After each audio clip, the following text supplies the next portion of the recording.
Moi, je suis Tony, je suis un patient atteint de 5 maladies rares. Qu'est-ce que je vais dire d'autre? Que je suis très dynamique, très positif.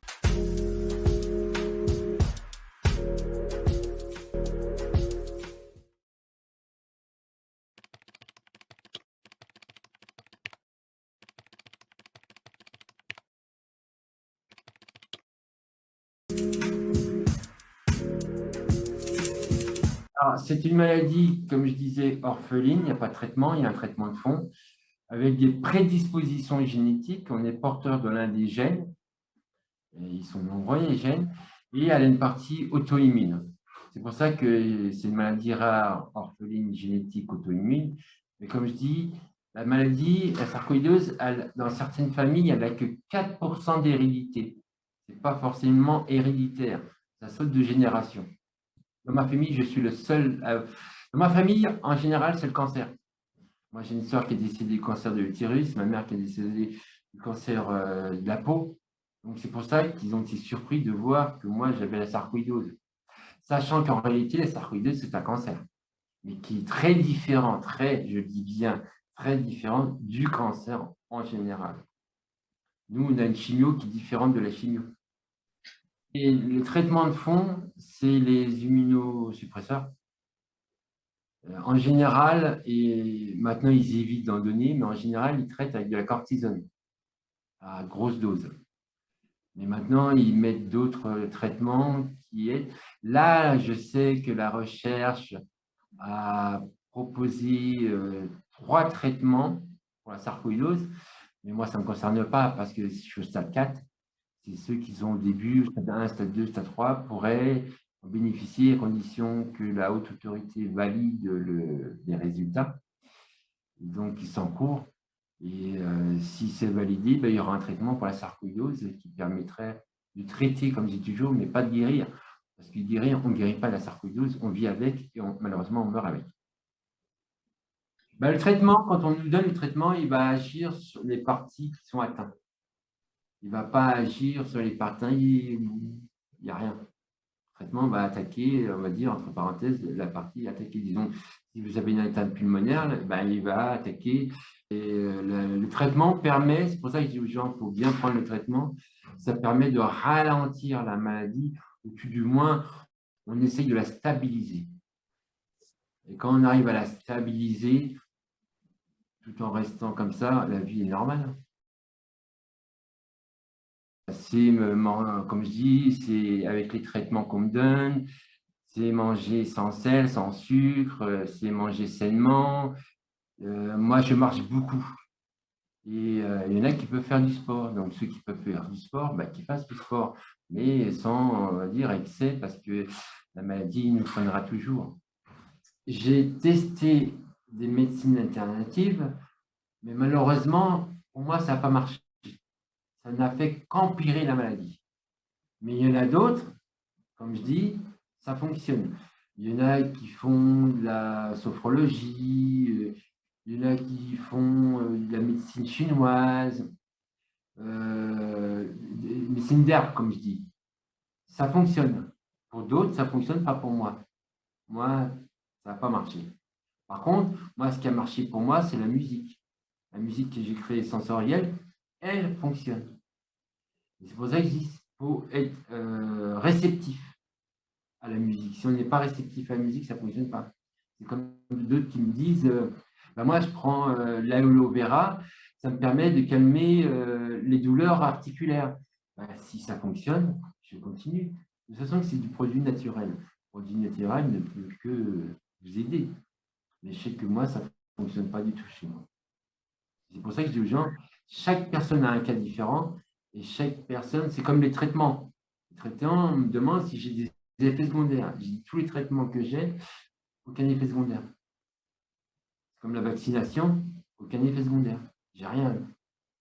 Mais comme je dis, chaque personne est différente. Chaque personne a des effets différemment. Il ne faut pas se dire que lui, il n'a pas ça, moi, ça ne va pas m'arriver. Ben non, chaque personne a une morphologie différente. Chaque personne, chaque patient atteint soit pulmonaire, soit neurologique, soit des yeux, soit des articulations, soit des muscles. Chaque personne, comme je dis, a une atteinte différente.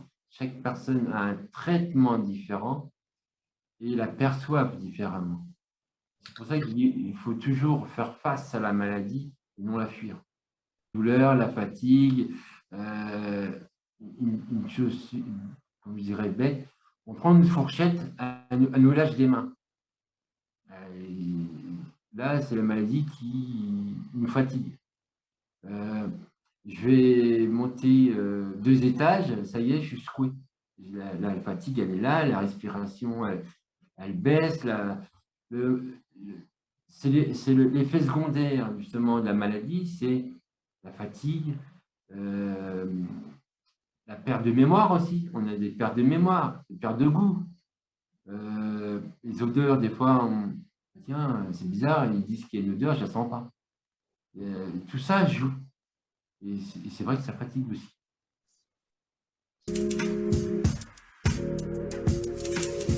Moi, c'est simple, la fatigue, je la gère tout simplement. Je dis aux gens, si vous avez envie de faire une sieste, faites-la. Parce que le corps ne va pas suivre.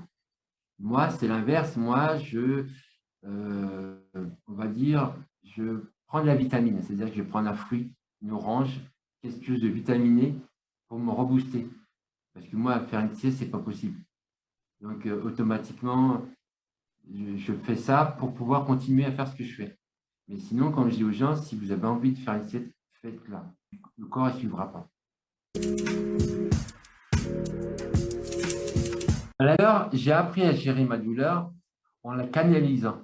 C'est-à-dire, je lui dis, tu ne m'auras pas, c'est moi qui t'auras.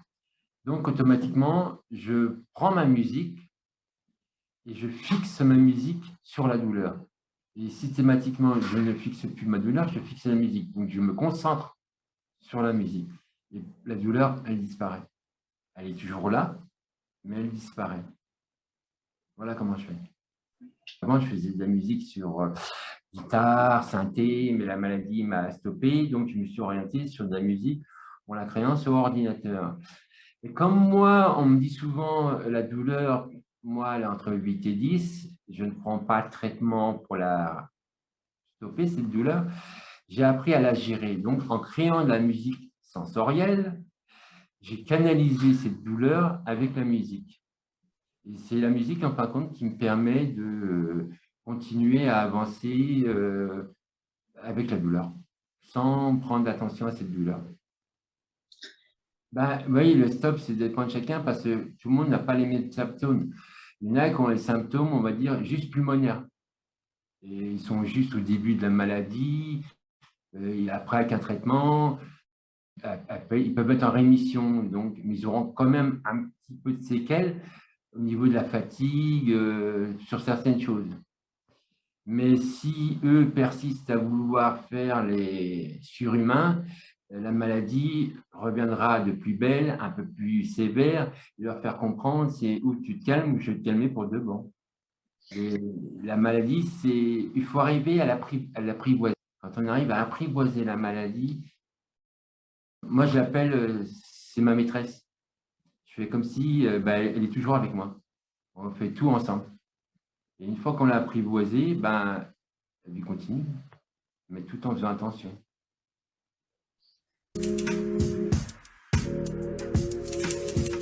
La limite de la maladie, c'est elle qui nous montrera, par exemple, si moi, on va dire, je force un peu trop, elle va me lancer une grande décharge électrique au niveau du cœur.